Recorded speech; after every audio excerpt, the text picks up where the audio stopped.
खबरों की दुनिया में कुछ नया करने का बड़ा दबाव होता है। नई खबर लाओ, नया एंगल लाओ, नए तरीके से खबर प्रेजेंट करो। लेकिन आज हम पहले ही आपको बता देते हैं कि आज के शो में कुछ भी नया नहीं है। वही कहानी है जो आप इसी ललन टॉप शो में 50 बार सुन चुके हैं। सरकारी भर्ती में अनियमितताएं और युवाओं के सपनों के साथ खिलवाड़ और सरकार के वो लुंजपुंज जवाब की होमवर्क किया था लेकिन कॉपी चूहा खा गया। आइए भर्ती कथा का एक नया अंक शुरू करें। गौर कीजिए कुछ डिटेल्स पे। इसी साल की जनवरी में मध्य प्रदेश में भर्ती निकलती है, ग्रुप 2 सब ग्रुप 4 की भर्ती।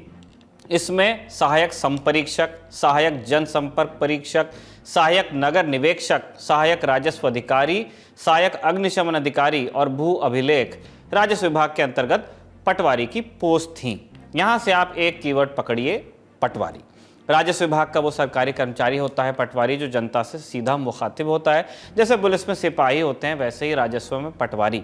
इनका काम होता है ज़मीन की नाप जोख का हिसाब करना, हिसाब रखना। मार्च में पेपर होता है इसके लिए। करीब 14 लाख लोगों ने पेपर दिया। इस संख्या पर आपको गौर करना चाहिए। ये संख्या आपको देश में व्याप्त बेरोजगारी की गूंज भी सुनाती है। ये 14 लाख युवा पेपर देकर सकते में थे। अभ्यर्थियों का कहना था कि पेपर इतना टफ था कि 200 कुल नंबर जो थे उसमें से 140 150 किसी को मिल जाए बहुत बड़ी बात होगी। लेकिन 30 जून को जब रिजल्ट आया तो सबके होश फाख्ता हो गए। किसी को कुछ समझ नहीं आया। किसी के 177 नंबर आए, किसी के 164।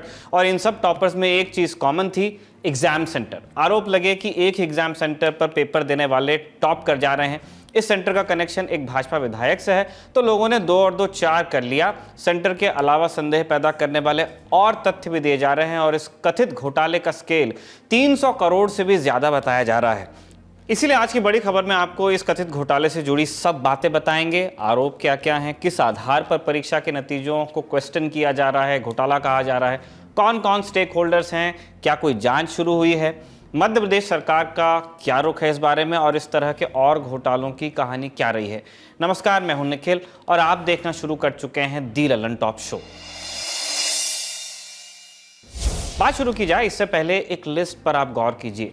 30 जून को जारी हुई टॉपर्स की लिस्ट। रैंक 1 पूजा शर्मा, दूसरा रैंक रिंकू सिंह गुर्जर, तीसरा रैंक पूनम राजावत, चौथा रैंक कृष्णा कुशवाहा, पांचवा रैंक पूजा रावत, छठा रैंक मधुलता गढ़वाल, सातवां रैंक राम नरेश सिंह गुर्जर, आठवां रैंक आकाश शर्मा, नौवां रैंक कृष्ण कुमार पटेल, 10वां रैंक अंकित मीणा। अब इसमें से पूजा, पूनम, कृष्णा, पूजा, मधुलता, आकाश और अंकित का नाम आप पकड़िए। टॉप 10 में से इन 7 नामों के साथ एक चीज कॉमन है, इनका एग्जाम सेंटर सब ग्वालियर में हुआ। ग्वालियर का जो कॉलेज निशाने पर है उसका नाम है NRI college of engineering and management. अब संयोग तो हो ही सकता है कि एक ही सेंटर से सारे टॉपर्स निकले हों, लेकिन जब संयोग too good to be true लगे तो शक पैदा होता ही है। परीक्षा में शामिल हुए दूसरे उम्मीदवारों ने भी सवाल उठाए कि टॉप तो कोई भी कर सकता है, इसमें कोई बुराई भी नहीं, लेकिन एक ही एग्जाम सेंटर में परीक्षा देने वालों के ही नंबर ज्यादा क्यों आ रहे हैं? क्या इस एग्जाम सेंटर में पहले से सेटिंग की गई थी? इस सवाल के जवाबदेहों तक चलें इससे पहले अभ्यर्थियों के कई सवाल हैं जिनको हम आपके सामने रख रहे हैं। रोल नंबर को लेकर, दस्तखत को लेकर, आंसर की को लेकर। पहले एक एक कर इन मसलों को हम समझते हैं। पहला मसला है हिंदी में दस्तखत। आमतौर पर लोग अपने दस्तखत को लेकर बहुत स्पेसिफिक होते हैं, जानबूझकर तिकड़म करते हैं कि कोई उनका साइन चेप ना पाए। और एक बात है जो गौरतलब है, चूंकि हमारी शिक्षा और नौकरी में अंग्रेजी को तवज्जो मिलती रही है, सो अब ज्यादातर लोग अंग्रेजी में ही दस्तखत करते हैं, कम से कम हमारी उम्र के लोग। कम ही लोगों को आप हिंदी में साइन करते देखेंगे और इनमें से शायद विरले ही होंगे जो हिंदी में सीधे शब्दों में अपना नाम लिखकर साइन करेंगे, निखिल। लेकिन इस परीक्षा में टॉप करने वालों ने सब ने हिंदी में साइन किए, वो भी सीधे सीधे और साफ साफ शब्दों में, जैसे पूजा, कृष्णा, रिंकू। अभ्यर्थी पूछ रहे हैं कि क्या वाकई में टॉपर ऐसे ही साइन करते हैं या जानबूझकर हिंदी में सीधे शब्दों में दस्तखत किए गए हैं ताकि कोई भी ऐसे ही साइन बना सके और परीक्षा में फर्जीवाड़ा कर सके। दूसरा मसला, टॉपर लिस्ट जारी क्यों नहीं हुई और जब हुई तो उस पर तारीख पुरानी क्यों पड़ी थी? इन भर्तियों को कराने वाली एक ही संस्था है, व्यापम। मध्य प्रदेश में व्यापम कोई भी परीक्षा आयोजित कराता है तो उसकी टॉपर लिस्ट भी जारी होती है, लेकिन सिर्फ इसी परीक्षा की टॉपर लिस्ट जारी नहीं हुई। और जब लिस्ट जारी हुई तो उस पर तारीख पड़ी थी 29 जून। माने लिस्ट 11 दिनों तक पब्लिक डोमेन में आई ही नहीं। तीसरा मसला, सवालों के गलत जवाब। हमने जब सोशल मीडिया पर लोगों से पूछा कि परीक्षा को लेकर उनकी क्या शिकायतें हैं, तो बहुतेरे लोगों ने आंसर की यानी सवालों की कुंजी पर सवाल उठाए। आप जानती हैं कि किसी भी एग्जाम के बाद नतीजों से पहले आंसर की में प्रश्न पत्र के जवाब बता दिए जाते हैं। इससे होता यह है कि परीक्षार्थी अपने जवाब मिलाकर एक अनुमान लगा लेते हैं कि पास होंगे या फेल, या जो वो लिख कर आए हैं वो कितना सही था।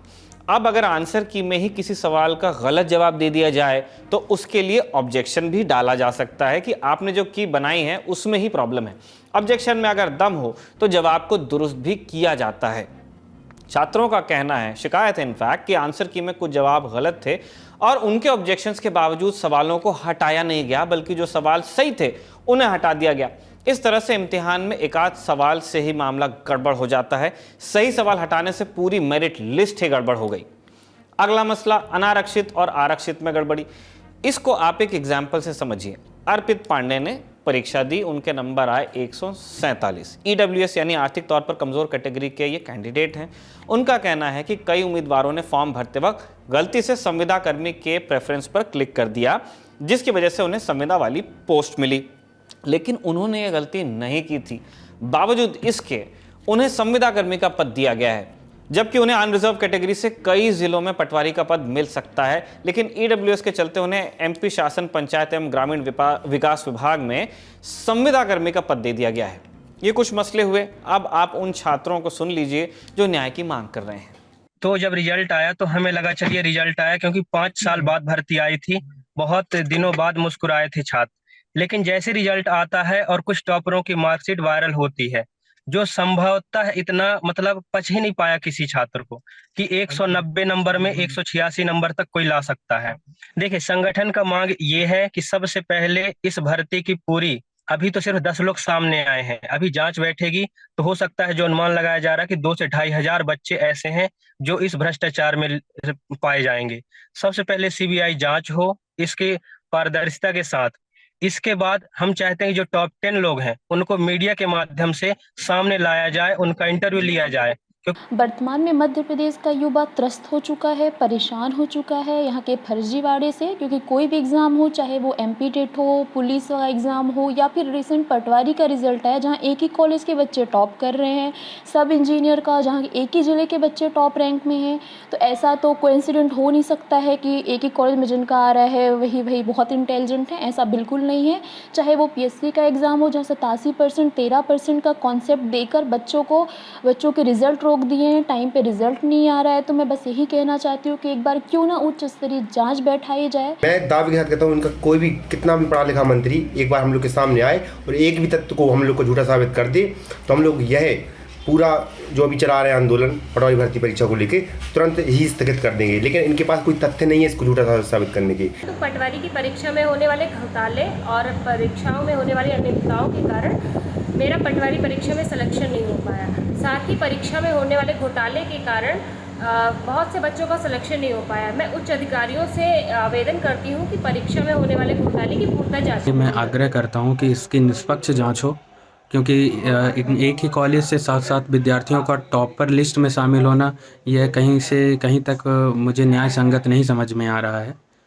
तो इसकी मैं जांच के लिए आग्रह करता हूं कि इसकी जांच पड़ताल की जाए और जिन बच्चों के अच्छे नंबर थे उनको इसमें लिस्ट में शामिल किया जाए, या जिस भी तरीके से वो उन बच्चों को न्याय दिला सकते हैं वो न्याय दिलाएं। मेरे प्रोपोर्शनेट मार्क्स 141 मार्क्स आए थे, जिसको नॉर्मलाइज करके 134 कर दी गए और मेरिट सूची से बाहर कर दिया गया। दोस्तों, अगर फर्जीवाड़ा नहीं होता तो 1000 लोग, कम से कम 1000 लोग बाहर हो जाते और मुझ जैसे पढ़ाई करने वाले मैं कम से कम 3-4 साल से मेहनत कर रहा हूँ और ऐसी फर्जीवाड़ों की वजह से हर बार एग्ज़ाम में बाहर हो जाता हूँ। मैंने भी विज्ञापन द्वारा आयोजित पटवारी परीक्षा में भाग लिया था, जिसमें मैं सफल नहीं हो सकी हूँ। अतः मेरा सरकार से अनुरोध है कि व्यापम में हुए घोटाले की उचित जांच करवाई जाए। आपने छात्रों को सुन लिया, सबके अपने सवाल हैं। सवाल उस कॉलेज पर भी हैं जहां से 10 में से 60 टॉपर्स ने बैठ करके परीक्षा दी है, और इस कॉलेज का संबंध बीजेपी के विधायक संजीव कुशवाहा से बताया जा रहा है। संजीव मध्य प्रदेश के भिंड से भारतीय जनता पार्टी के विधायक हैं। ग्वालियर और भिंड बहुत दूर नहीं है। उनके पिता राम लखन भी भारतीय जनता पार्टी से सांसद रह चुके हैं। संजीव कुशवाहा ने मीडिया से कहा, परीक्षा करवाने में कॉलेज का कोई रोल नहीं था। कॉलेज तो सिर्फ अपनी बिल्डिंग और कंप्यूटर उस एजेंसी को ठेके पर देते हैं जो एजेंसी परीक्षा करवा रही। हम सिर्फ फैसिलिटेटर हैं, हमने कुछ किया नहीं है, कॉलेज की कोई गलती नहीं है, ये विधायक जी ने कहा। एक तरह से पल्ला झाड़ लिया कि ये सब हो रहा है उसमें हमारा कोई इन्वॉल्वमेंट नहीं। संजीव के साथ इस कॉलेज में केपी सिंह भदौरिया की भी हिस्सेदारी है। भदौरिया भिंड में जिला सहकारी बैंक के अध्यक्ष रह चुके हैं। हमने उनसे फ़ोन पर बात की तो उन्होंने बस इतना ही कहा, कॉलेज पिछले कुछ सालों से बंद है लेकिन हमारे यहाँ परीक्षाएं आयोजित कराई जाती हैं। जानकारी को पुख्ता करने के लिए आज तक की एक टीम एनआरआई कॉलेज पहुंची। संवाददाता सर्वेश पुरोहित को यहाँ सबसे पहले कॉलेज के बाहर लगा ये बोर्ड दिखा, आप भी देख लीजिए। करीब करीब धुंधला चुके शब्दों को ध्यान से पढ़ने पर पता लगेगा कि इस कॉलेज का नाम ही लिखा है NRI college of engineering and management, college of nursing science and researches. Engineering और नर्सिंग की पढ़ाई कराने का दावा करने वाले कॉलेज के अंदर न तो कोई स्टूडेंट दिखा और न ही टीचर स्टाफ, बस मिले तो ये गार्ड साहब, इनमें से एक ने बताया कि सिवाय उनके यहाँ न तो कोई स्टाफ है और न ही क्लास होती है। आप सुन लीजिए। जी, तो ये यहाँ कोई स्टाफ नहीं है? कोई स्टाफ नहीं है, आप ही लोग ड्यूटी करते हैं? बस गार्ड ही रहते हैं, बदल बदल के यार, रात में दिन में बस। कॉलेज में कोई क्लास चलते हैं? नहीं, कुछ नहीं चला सर। कोई कॉलेज क्लास नहीं चलते? स्टूडेंट आते हैं? नहीं, अभी कोई नहीं आ रहा। तो कौन किसके लिए, जैसे यहाँ क्या परीक्षा? पहले ही परीक्षा वही जब ही चली, बस परीक्षा बराबर। जब हम थे नहीं, हम तो अभी 1 महीने से आए हैं। मतलब इस कॉलेज में परीक्षाएं चलती हैं? परीक्षा भैया थी ना। अब सवाल उस संस्था पर है जो ये परीक्षा करवाती है। सरकारी भर्तियों को 2 मोटे खाकों में आप बांट सकते हैं, अधिकारी स्तर की परीक्षाएं और कर्मचारी स्तर की परीक्षाएं। अधिकारियों की भर्ती जैसे एसडीएम, डीएसपी, तहसीलदार, राज्य लोक सेवा आयोग यानी कि स्टेट पीसीएस कराती है, और कर्मचारी स्तर की जो परीक्षाएं होती माने सिपाही, दरोगा, पटवारी, इनकी परीक्षा व्यावसायिक परीक्षा मंडल यानी व्यापमो करवाता है। अंग्रेजी में Madhya Pradesh professional examination board है, एक सेल्फ फाइनेंस्ड और स्वायत्त संस्था है, बोला तो यही जाता है, जो राज्य में कई परीक्षाएं आयोजित कराती है। It is incorporated by the state government, ऐसा लिखा गया है इसके बारे में। व्यापमो का रिकॉर्ड बहुत साफ रहा नहीं है, आप सुनते ही समझ भी गए होंगे। इससे पहले भी 2 घोटाले व्यापम घोटालों के नाम से कुख्यात हैं। पहला 2013 का है, 90 के दशक से ही घोटाला चल रहा था, 2009 में जाकर के पर्दाफाश हुआ। साल 2013 में मध्य प्रदेश के स्वास्थ्य विभाग से जुड़े रहे आनंद राय ने इंदौर पुलिस को एक शिकायत दी थी कि व्यापम की तरफ से मेडिकल भर्ती परीक्षाओं में बड़े पैमाने पर धांधली हुई है। इस कैंप में राजनेता, वरिष्ठ और कनिष्ठ अधिकारी और व्यवसायी सभी शामिल पाए गए। किसी और के नाम से पेपर लिखने से लेकर अधिकारियों को रिश्वत देने तक में इनकी संलिप्तता मिली। एफआईआर हुई, गिरफ्तारियां हुई, मास्टरमाइंड को गिरफ्तार किया गया, सीबीआई जांच की मांग हुई। जुलाई 2015 में जाकर सीबीआई जांच को मंजूरी मिली। अंततः 2019 में जाकर ऑडिट रिपोर्ट में खुलासा हुआ कि व्यापम के अंदर गंभीर अनियमितताएं हुई हैं। अगस्त 2022 में सीबीआई की एक विशेष अदालत ने व्यापम घोटाले में 5 लोगों को 7 साल की सजा सुनाई। सजा तक बात गई, इसका मतलब गड़बड़ थी। दूसरा केस है 2022 का। मार्च 2022 में एमपीटीईटी यानी शिक्षक भर्ती के लिए इम्तहान हुआ। कथित तौर पर परीक्षा से पहले ही पर्चा सोशल मीडिया पर वायरल हो गया। पिछले घोटाले के विसल ब्लोअर डॉक्टर आनंद राय ने इस घोटाले का आरोप मुख्यमंत्री कार्यालय में तैनात उप सचिव लक्ष्मण सिंह मरकाम पर लगाया। माने हम भाजपा के सबसे मौजूदा कार्यकाल की बात कर रहे हैं। फिर से सीबीआई जांच की मांग हुई। छात्र संगठनों और दिग्विजय सिंह समेत विपक्ष ने भी सरकार के खिलाफ मोर्चा खोला। पलटकर उप सचिव लक्ष्मण सिंह मरकाम ने आनंद राय के खिलाफ ही शिकायत दर्ज करवा दी। लक्ष्मण सिंह की शिकायत के बाद मामला क्राइम ब्रांच में भेजा गया। आनंद राय के खिलाफ नोटिस जारी किया गया, उन्हें तलब किया गया, वो आए नहीं तो उन्हें दिल्ली से गिरफ्तार भी किया गया। इस मामले की सुनवाई अभी सुप्रीम कोर्ट में चल रही है। और अब आ गया है व्यापम घोटाला 3.0। हमको भी 2.0 लगता था, अब मुझे भी पता चल रहा है कि तीसरा है। हालिया मामले में हमने मध्य प्रदेश के कर्मचारी चयन मंडल का पक्ष जानने की कोशिश की, लेकिन अब तक उनकी तरफ से कोई बात करने को तैयार हुआ नहीं। हमने मंडल के पीआरओ को फ़ोन किया, उन्होंने कहा कि वो इस मसले पर बोलने के लिए उपयुक्त नहीं है, अधिकृत नहीं है। इस पर डायरेक्टर मैडम से ही जवाब आप ले सकते हैं। वेबसाइट पर दिए गए नंबर पर हमने डायरेक्टर को फ़ोन मिलाया तो फ़ोन नहीं मिला। वेबसाइट पर दिए गए इंक्वायरी के नंबर पर फ़ोन मिलाया तो फ़ोन उठाया नहीं गया। फिर हमने इस एग्ज़ाम की कंट्रोलर हेमलता जी को फ़ोन मिलाया तो सवाल सुनते ही उन्होंने कहा कि डायरेक्टर मैडम का फ़ोन आ रहा है, आप बाद में बात कीजिएगा। इसके बाद हमने पीआरओ जेपी गुप्ता और एग्ज़ाम कंट्रोलर हेमलता को कई दफ़े फ़ोन मिलाया, लेकिन हमारा फ़ोन नहीं लिया गया। हमने वेबसाइट पर बताई गई ईमेल आईडी पर 8 जुलाई को ईमेल कर दिया था, आज 12 है, 4 दिन पहले, लेकिन उसका जवाब अभी तक हमारे पास आया नहीं है।